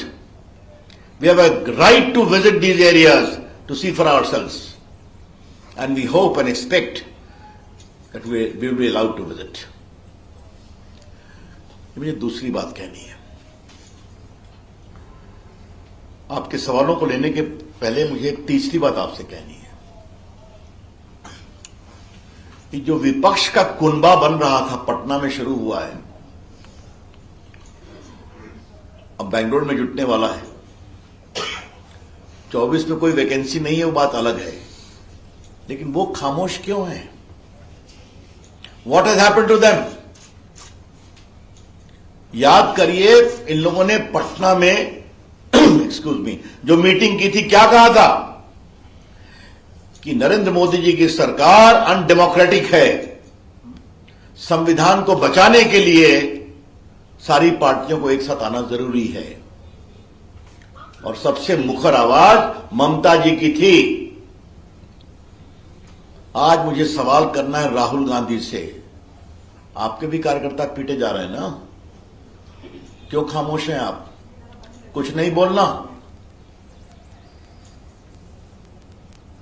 Sitaram Yechury जी, अब तो आपके भी कार्यकर्ता पिट रहे हैं, आप भी खामोश हैं। बाकी मैं डीएमके और बाकी की बात नहीं कर रहा हूं, लेकिन जो सबसे अधिक विरोध करते हैं, CPI, CPM, Rahul Gandhi, one is amazed to see their conspicuous silence. उनकी चुप्पी जो है बहुत आश्चर्यजनक है। मतलब आजाद भारत में ग्राम पंचायत का चुनाव हो, 45 लोग मारे जाएं, यह आपके लिए कोई विषय नहीं है क्या? इट इज ए 48 लोग मारे जाएं, it is a sickening sign of a shameful democracy. एक बहुत ही बीमार लोकतंत्र का शर्मनाक उदाहरण है बंगाल। और जो खामोशी है वो दिखाती है कि ये लोग सब अवसरवादी हैं, स्वार्थी हैं, और नरेंद्र मोदी को हटाने के लिए, कुर्सी के लिए किसी सीमा तक जाने को तैयार है। Their conspicuous silence only demonstrates their rank opportunism, selfish politics, for the sake of power they are willing to go to any extent. मित्रों, एक अंतिम आग्रह जो मुझे आपसे करना है, ममता जी, मैं आपसे एक सवाल पूछता हूं, और जरा आप बार बार पॉलिटिकल मोरालिटी की बात करती हैं, नैतिकता की, एथिकल स्टैंडर्ड्स की। तो ममता जी, अगर आपकी सरकार ये सब नहीं करती और करवाती तो कितना जीतती हैं आप? आई रिपीट, ममता जी, अगर आपकी सरकार और आपके ऑफिसर और आपका इलेक्शन कमीशन और आपकी पुलिस ये नहीं करवाती तो कितना जीतते आप? मुझे याद है कि जब भी सेंट्रल फोर्सेज आती है, ये तो यहां तक कोर्ट के आदेश से आई थी ना, तो उनको सेंसिटिव बूथ शेयर किया जाता है। ये तो पहली बार हुआ कि बीएसएफ को पब्लिकली कहना पड़ा कि हमारे डिमांड के बावजूद हमको सेंसिटिव बूथ नहीं दिया गया। तो इससे अधिक और क्या प्रमाण हो? ये तो हम लोग पॉलिटिकल लोग तो बोलते ही हैं। The top level IG of the BSF को भी ये कहना पड़ा। ये पूरा चुनाव बहुत ही शर्मनाक रहा है, लेकिन हम बंगाल के लोगों को एक आश्वस्त करना चाहते हैं। आपने हमें जो 10,000 मेंबर जिताया है, उसके लिए, आपके सहयोग के लिए आप प्रणाम करते, अभिनंदन करते हैं। And BJP will fight, BJP will fight and BJP will avenge this insult to democracy in Bengal. BJP लड़ेगी, बीजेपी आपके साथ खड़ी रहेगी, और जो लोकतंत्र शर्मसार हुआ है, इस पर हम सुनहरी सुबह जरूर आएगी, हमें पूरा विश्वास है, और यहां की जनता जागेगी। ममता जी, ये रविन्द्रनाथ टैगोर का बंगाल है, ये सुभाष चंद्र बोस का बंगाल है, ये ईश्वरचंद्र विद्यासागर का बंगाल है, ये वंदे मातरम की रचनाकार का बंगाल है। ये क्या कर दिया इस बंगाल को? इतने राइटर्स, इतने फिल्म मेकर्स, इतने क्रिएटिव लोग, इतने स्पोर्ट्स पर्सन्स, तो ये बहुत पीड़ादायक है। तो मुझे लगा कि अपनी ओर से ये कमेंट हम आपको कर दें। Now I am open two questions. Thank you.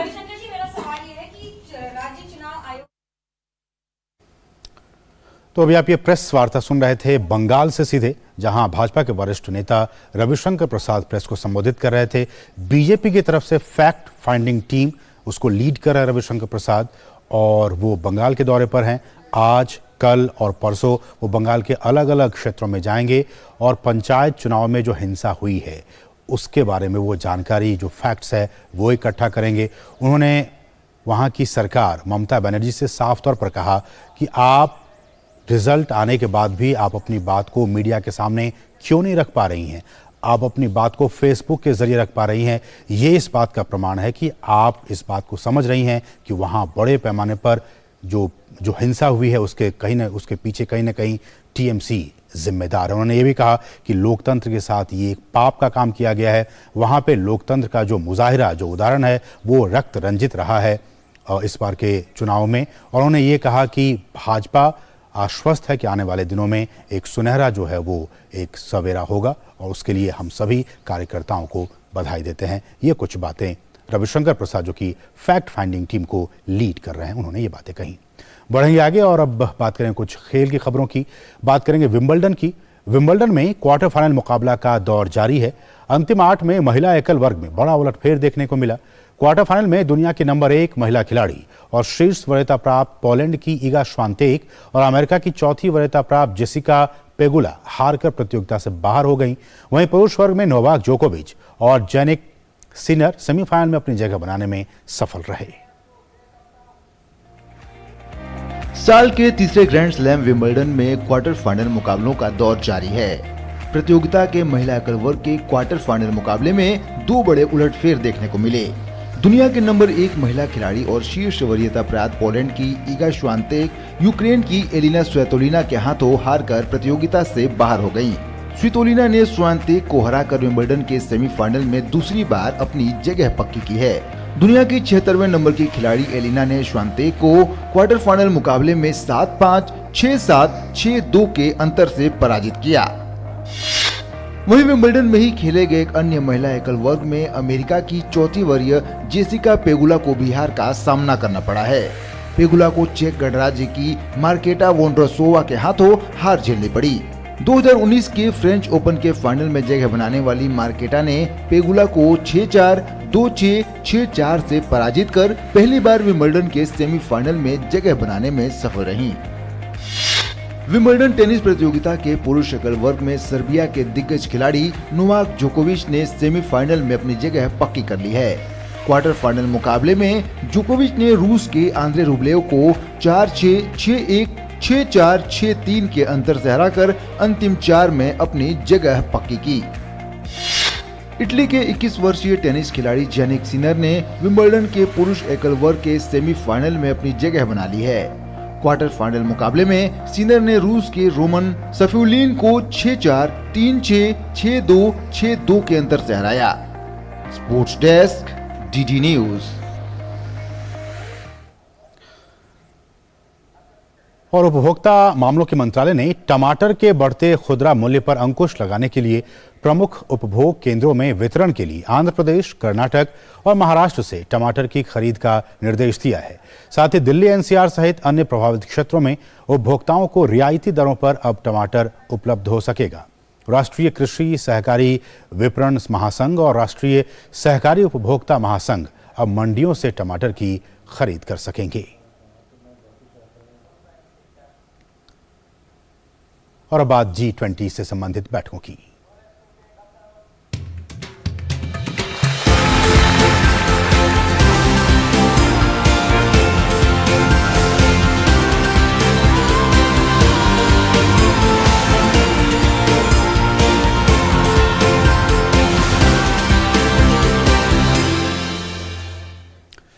G20 की भारत की अध्यक्षता के तहत संस्कृति से संबद्ध कार्यसमूह की तीसरी बैठक कर्नाटक में विश्व धरोहर स्थल हम्पी में आयोजित की गई। इस दौरान यहां G20 देशों के प्रतिनिधियों ने भारत की समृद्ध सांस्कृतिक विरासत का दर्शन किया। उन्होंने हम्पी में ऐतिहासिक धरोहरों की सैर की, साथ ही साथ योग और अन्य महत्वपूर्ण कार्यक्रमों में हिस्सा लिया। G20 देशों के प्रतिनिधियों ने यहां पौधारोपण कर एक नया कीर्तिमान स्थापित किया। इस पर पेश है हमारी सहयोगी आयशा खानम की ये खास बातचीत। The third Culture Working Group meeting at UNESCO's World Heritage Site Hampi is a memorable one for the delegates because this meeting focused on several priorities of the culture as a medium for sustainable development. But this meeting also focused on the outdoor importance of the cultural heritage that India has, and the countries share among themselves this heritage. Most of the meetings at the third Culture Working Group meeting were seemed to be outdoor visits of the Hampi ruins, and these ruins narrated the rich history of India's glorious past. And many delegates walked around these heritage sites taking deep interest in learning and knowing about the history, each stone or each ruined palaces and the past heritage of these sites spoke. The delegates were taken to the royal enclosure at Hampi, which is a world famous site which has all the history of the Vijayanagar kingdom and the Vijayanagar empire's vastness. And this is the place where the delegates planted saplings, and all the delegates were interested in planting interesting species saplings, and they wanted to know the importance of these saplings, and they also promised to return back and see that these saplings bearing fruit of the cultural diversity that they have sowed here at Hampi. The delegates also walked across the Queen's Palace, which is now just a basement, and this is preserved by the Archaeological Survey of India. These delegates then walked up to the Lotus Mahal, which has a very interesting architecture of Islamic style and Hindu style architecture. And the delegates were explained, they were told the history about how this cultural mix of the architecture designs in India existed in India's glorious past. The delegates were keen to walk inside the Lotus Mahal as well, and many delegates took interesting pictures when they walked inside the Lotus Mahal. The delegates then were taken to the elephant stables, and these elephant stables also made up of the stones, made up of the architecture that Hampi once saw here during the Vijayanagar kingdom rule, and the yoga also was another important aspect here at Hampi, and all the delegates participated in the yoga session. So all the delegates from here did sound happy and motivated about the fact that culture is one aspect that brought them together to Hampi and the ruins of yesteryears, which India has preserved, and India is taking forward and learning lessons from this past glorious golden era of India. So Hampi will now host the Sherpa meeting. The Sherpa meeting will deliberate on the concerns and the policies that will be firmed up to be taken up as a resolution at the G20 summit in September at Delhi. So Hampi will see the action-oriented meeting at the ministerial level meeting here, and once again it will be a treat to see how Hampi will narrate its richness to these delegates. With cameraman Uttam and Vasuki, Asha Khanam, DD India, Hampi. बढ़ेंगे आगे। Non fungible token NFT, artificial intelligence और metaverse के युग में अपराध और सुरक्षा के बारे में G20 सम्मेलन कल से हरियाणा के गुरुग्राम में शुरू होगा। केंद्रीय गृह और सहकारिता मंत्री अमित शाह उद्घाटन सत्र को संबोधित करेंगे। यह सम्मेलन इस महीने की 14 तारीख को संपन्न होगा। इसके समापन सत्र को इलेक्ट्रॉनिकी और सूचना प्रौद्योगिकी मंत्री अश्विनी वैष्णव संबोधित करेंगे। गृह मंत्रालय के मुताबिक अमित शाह देश के 7 प्रमुख शैक्षणिक संस्थानों से साइबर स्वयंसेवी दलों को झंडी दिखाकर रवाना करेंगे। विशेष रूप से पहचान किए गए ये स्वयंसेवक समाज में साइबर जागरूकता पैदा करने, हानिकारक सामग्री की पहचान करने और उसे उजागर करने की दिशा में काम करेंगे। वे समाज को साइबर सुरक्षित बनाने में तकनीकी सहायता भी प्रदान करेंगे। गृहमंत्री इस अवसर पर एक प्रदर्शनी का उद्घाटन करेंगे और सम्मेलन का मेडल भी जारी करेंगे। सम्मेलन में G20 देशों, 9 विशेष आमंत्रित देशों, अंतर्राष्ट्रीय निकायों, प्रमुख प्रौद्योगिकी कंपनियों और विभिन्न क्षेत्रों के करीब 900 प्रतिनिधि हिस्सा लेंगे। और अब कुछ अंतर्राष्ट्रीय खबरें।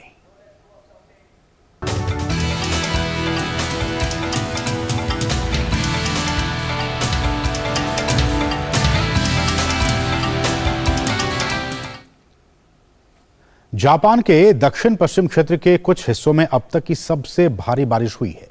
जापान मौसम विज्ञान एजेंसी ने कहा है कि दक्षिणी मुख्य द्वीप क्यूशू में सोमवार शाम 4 बजे तक 24 घंटे की अवधि में 402.5 मिलीमीटर बारिश दर्ज की गई। इस दौरान कम से कम 6 लोगों की मौत हो गई, 3 लोग लापता हो गए। एजेंसी ने कहा है कि बाढ़ और भूस्खलन का खतरा बरकरार है। दक्षिण पश्चिम जापान में बारिश के कारण घर बह गए हैं, अस्पतालों में पानी भर गया है, मोबाइल फोन सेवा बाधित हो गई है। आज भी तेज हवा चलने के साथ ही आकाशीय बिजली गिरने की आशंका है। बारिश से सर्वाधिक प्रभावित फुकुओका और ओइता प्रांत के अधिकारियों का कहना है कि भारी बारिश के दौरान भूस्खलन हुआ है और नदियां उफान पर हैं। इस वजह से सान्यो शिंकानसेन लाइन पर हिरोशिमा और हाकाटा स्टेशनों के साथ क्यूशू शिंकानसेन लाइन पर हाकाटा और कुमामोटो स्टेशनों के बीच बुलेट ट्रेन सेवा को अस्थायी रूप से रोकना पड़ा है।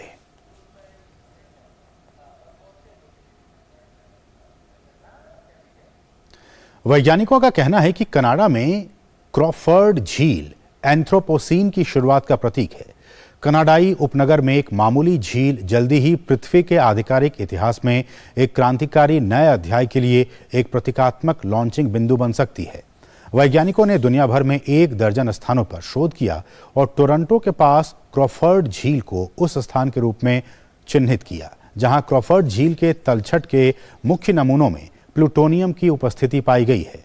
एंथ्रोपोसीन एज को पृथ्वी के इतिहास में एक नए चैप्टर के तौर पर प्रस्तावित किया गया है, जो मानव गतिविधि के नतीजतन ग्रह की जलवायु और पारिस्थितिकी में यानी इकोसिस्टम में परिवर्तन को दर्शाता है।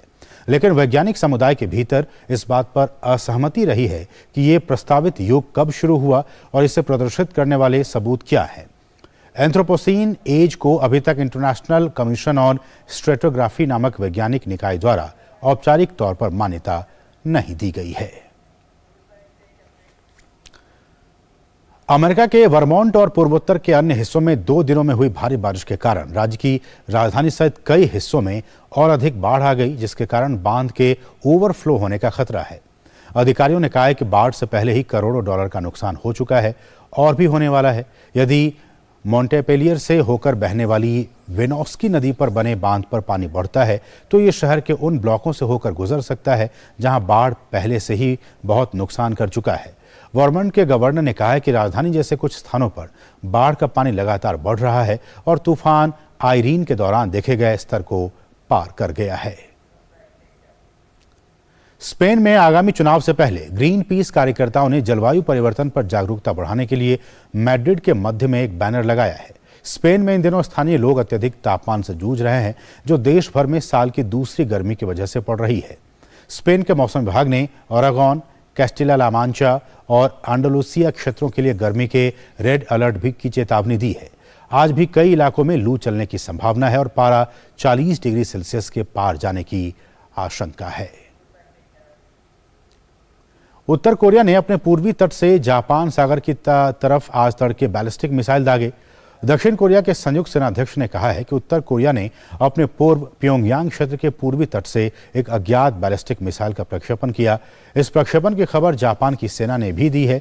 यह प्रक्षेपण उत्तर कोरिया द्वारा अमेरिकी सैन्य गतिविधियों की शिकायत करने के बाद किया गया। कोरियाई सेंट्रल न्यूज एजेंसी के मुताबिक उत्तर कोरिया ने अपने आर्थिक क्षेत्र पर अमेरिका द्वारा अवैध रूप से 8 बार उड़ान भरने का आरोप लगाया और जवाबी कार्रवाई करने की चेतावनी दी। इस बीच दक्षिण कोरिया, अमेरिका और जापान उत्तर कोरिया के सैन्य खतरों से निपटने के लिए त्रिपक्षीय संयुक्त सैन्य अभ्यास कर रहे हैं। तो इसके साथ ही मिड डे प्राइम के आज के संग में बस इतना ही। मुझे और हमारी पूरी टीम को दीजिए अनुमति। नमस्कार।